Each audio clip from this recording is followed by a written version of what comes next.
तेज India, सच की तस्वीर। रतलाम में कोरोना संक्रमण की चपेट में अब कोरोना योद्धा भी आ रहे हैं।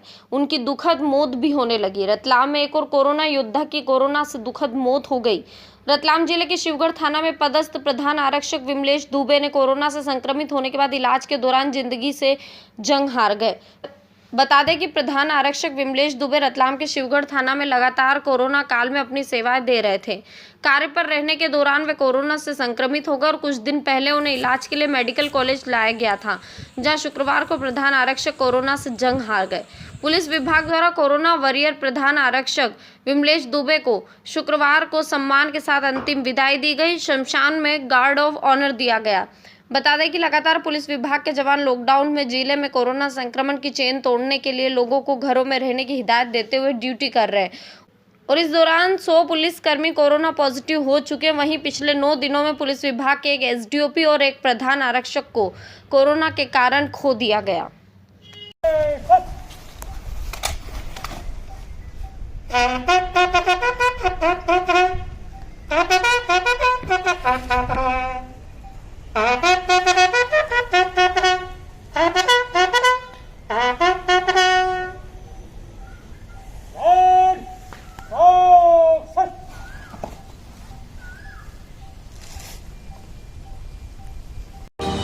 तेज इंडिया, सच की तस्वीर। जब पूरे रतलाम में लॉकडाउन है व चप्पे चप्पे पर पुलिस है, तब गुरुवार रात 9 व 9:30 के बीच एक पॉश कॉलोनी में महिला की चाकू मारकर हत्या कर दी गई। हत्या की सूचना पड़ोसियों ने पुलिस को दी। इसके बाद पुलिस ने पहुंचकर पहले जानकारी ली व इसके बाद महिला के शव को जिला चिकित्सालय के पीएम रूम में पहुंचाया। महिला के शरीर पर चाकू मारने के 8 निशान मिले हैं। बता दें कि रतलाम के औद्योगिक क्षेत्र पुलिस थाने के एक निजी विवाह गार्डन के सामने स्थित सुंदरवन कॉलोनी में एक अधेड़ महिला की गुरुवार की रात को चाकू से गोंदकर हत्या कर दी गई। हत्या की सूचना मिलने के बाद क्षेत्र में सनसनी फैल गई। सूचना मिलने के बाद पुलिस अधिकारी और बल के साथ चीता फोर्स भी मौके पर पहुंचा। एफएसएल अधिकारी ने भी मौके का मुआयना किया। महिला के शरीर पर से 8 से ज्यादा गंभीर घाव चाकू के मिले हैं। इससे यह पुलिस अंदाजा लगा रही है कि जिसने भी इस घटना को अंजाम दिया है उसने नृशंस तरीके से यह कार्य किया है। पुलिस ने मीडिया को बताया कि महिला रामू पति हरिशंकर जोशी उम्र 55 सुंदरवन कॉलोनी में अकेली रहती थी। वह रसोई बनाने का काम करती थी। आसपास के लोगों का कहना है कि रात करीब 8:30 बजे महिला रामू ने दूध विक्रेता से दूध लिया था। इसके बाद वह घर में ही थी। इसके बाद करीब 9:15 बजे उनके मकान का आधा दरवाजा खुला था और जोर से खटपट की आवाज आने से आसपास के लोगों का ध्यान उस तरफ गया। लोग वहां पहुंचते तब तक बदमाश वहां से भाग चुके थे। किसी पड़ोसी ने घर के अंदर झांककर देखा तो महिला खून से लथपथ पड़ी हुई थी। क्षेत्रवासियों ने पहले डायल 100 को व इसके बाद मृतका की इस क्षेत्र में रहने वाली बेटी को सूचना दी। फिलहाल इस हत्या को लेकर कोई कारण सामने नहीं आया। पुलिस जांच में जुटी हुई है। हुआ है क्या हत्या हुई और क्या सुराग लगे हैं अभी ये सूचना मिली पुलिस को। कस्तूरबा नगर में रामू भाई जोशी रहती हैं। ये 50 वर्ष की लगभग 50 वर्ष की महिला हैं। इनकी किसी ने अज्ञात व्यक्ति ने हत्या कर दी करके मौके पर पुलिस पहुंची है। अभी जांच चल रही है इसमें। सर, घटना कितनी बजे से कितनी बजे की थी और क्या महिला का बैकग्राउंड क्या था? जो कि अभी सूचना मिली उसके हिसाब से जो घटना है ये लगभग 9, 9:30, 9:15 तक की घटना बता रहे हैं लोग। बाकी अभी उसमें तस्दीक कर रहे हैं। जो महिला है ये सिंगल रहती थी। उनके पति का पिछले वर्ष देहांत हो गया था। उसके बाद से अकेली रहती। इनकी 2 बेटियां जिनके अलग अलग जगह शादी हो चुकी थी। तो कितने वार किए गए हैं चाकू से बताया गया? काफ़ी बार हुए हैं क्योंकि धारदार हथियार है कोई और उसमें पीएम रिपोर्ट के बाद ये सब क्लियर हो पाएगा। सर, कुछ कारण का प्रारंभिक रूप से कुछ पता इसमें भी जांच चल रही है। लूट वगैरह की दृष्टि से तो ये हत्या नहीं हुई है जी। लूट के इरादे से तो हत्या नहीं हुई। नहीं, प्रथम दृष्टि ऐसा कुछ नहीं लग रहा है। सर, सामान इसमें जांच चल रही है। आगे जो भी तथ्य आएंगे उस हिसाब से। सर, सामान कुछ बिखरा हो या ऐसा कुछ? नहीं, ऐसा कुछ नहीं है। अभी जांच जिस चल रही है, पहुंचे ही हैं। ठीक है। तेज इंडिया, सच की तस्वीर। रतलाम के आलोट में एक दिन पूर्व रामलीला आयोजन रोकने के दौरान हुए पुलिस व ग्रामीणों के बीच विवाद ने अब तूल पकड़ लिया है। पुलिस ने ग्रामीणों पर मारपीट के आरोप लगाए हैं तो वहीं अब ग्रामीण भी पुलिस पर मारपीट व गांव में तोड़फोड़ के आरोप लगा रहे हैं और ग्रामीणों पर कार्रवाई होने पर आंदोलन की चेतावनी भी दी है।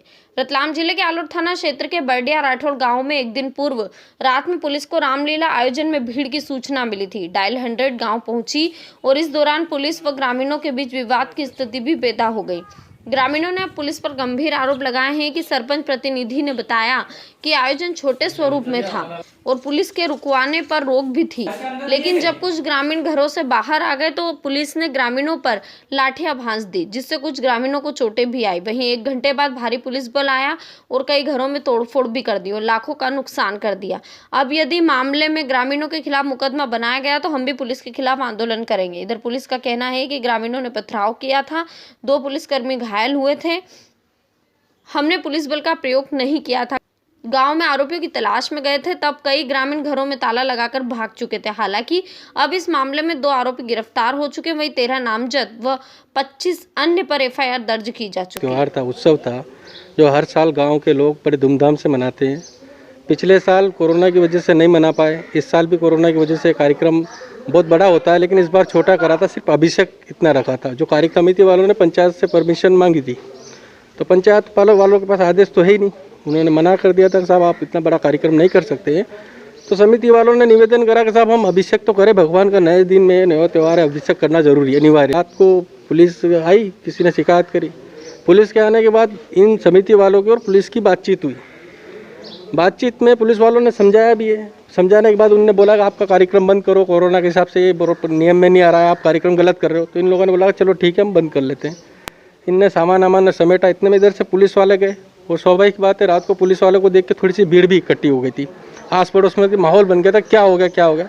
तो उन पुलिस वालों में से कुछ ने लाठी चला दी, तो एक आध के सर पे भी लगी है, मैंने देखा अभी उदयलाल जी के सर पे शायद लगी, सूरज सिंह के भी लगी है।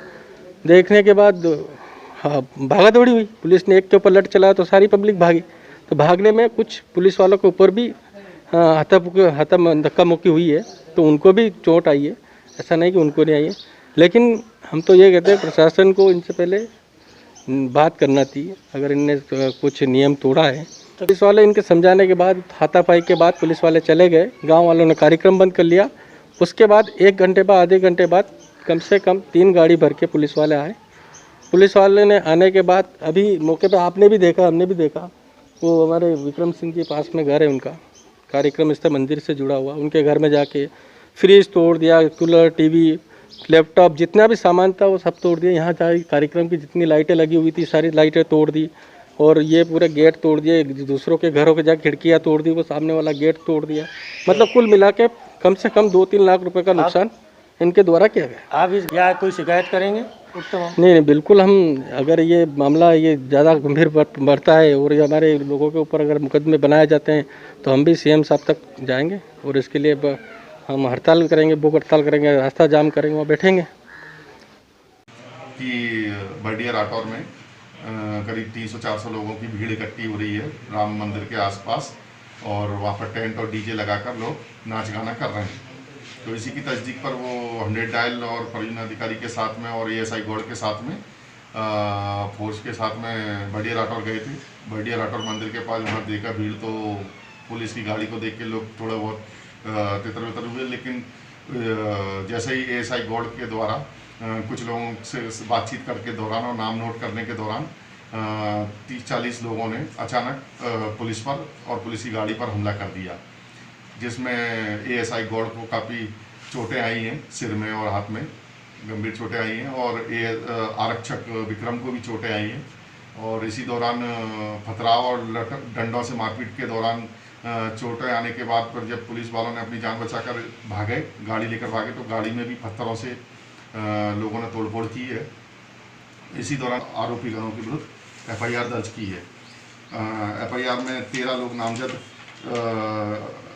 किए हैं हमने आरोपियों के, और 25-30 लोग अन्य हैं, जिसमें हमने करीब धारा जो है 147, 149, 188, 294, 323, 341, 353, 332 आईपीसी एवं 3 और 5 सार्वजनिक संपत्ति का नुकसान अधिनियम की धारा के तहत एफआईआर की गई है और विवेचना की जा रही है। इसमें और भी धाराएं बढ़ने की संभावना है विवेचना के दौरान, और इसमें महामारी अधिनियम के अंतर्गत भी संक्रमण जो कोरोना का चल रहा है उसको देखते हुए भी धारा का इजाफा किया जा सकता है।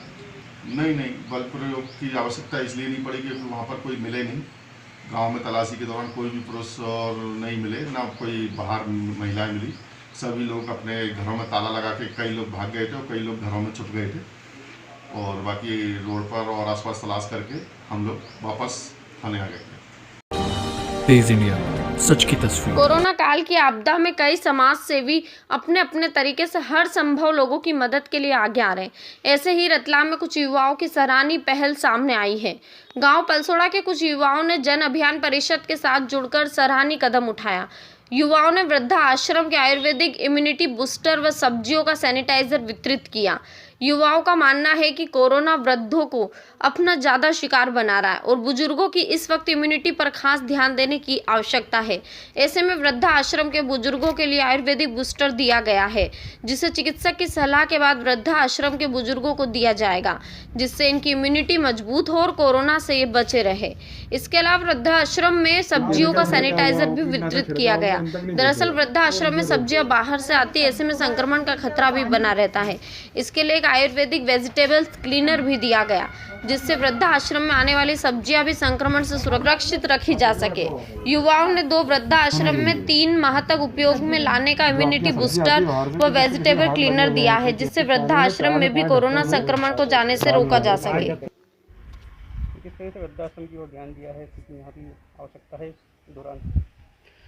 अभी जो कोरोना काल चल रहा है उसमें सबसे ज़्यादा अगर किसी को ज़रूरत है तो वृद्धों को ही है। और वृद्धाश्रम में बहुत कम लोग देखने आते हैं। और वृद्धाश्रम में भी क्या है कि बाहर से कोई चीज़ नहीं आ रही, केवल सब्जी और फल फ्रूट वगैरह आते हैं। तो वो क्या है कि बहुत सारी जगह कई लोगों के हाथ लगते हैं, कहीं केमिकल वगैरह यूज़ होता है। तो यहाँ पे एक क्लीन ऑन करके है जिसमें बैक्टीरिया फ्री है, वो मतलब आयुर्वेदिक है। वो किसी भी प्रकार का जो केमिकल है वो केमिकल वगैरह सारा उस पर सब्जी से हट जाएगा और इनको बिल्कुल क्लीन सब्जी मिलेगी और फ्रूट वगैरह इनको मिलेगा, जिससे इनकी ह्यूमिडिटी और ये स्वस्थ रहेंगे। उस उद्देश्य से ये कार्यक्रम करा है।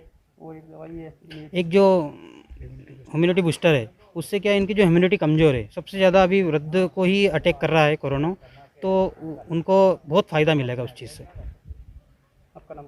कचरू राठौड़।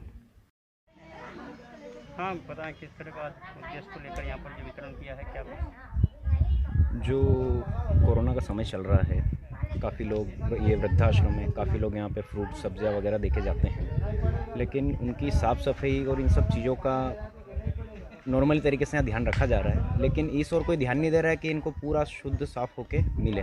एक आयुर्वेदिक क्लीन ऑन करके एक जो है फ्रूट्स और सब्जियों को धो के वायरस फ्री कर देता है, वो चीज़ हमने आज यहाँ पे वृद्धाश्रम में दी है। और एक इम्यूनिटी बूस्टर दिया है, जो यहाँ वृद्धाश्रम में काफ़ी वृद्ध लोग हैं और सबसे ज़्यादा कोरोना जो है वृद्ध लोगों की इम्यूनिटी कमज़ोर कर रहा है। तो वो इम्यूनिटी बूस्टर डॉक्टर की सलाह से यहाँ पे सभी बुज़ुर्ग लोगों को दिया जाएगा। तेज इंडिया, सच की तस्वीर।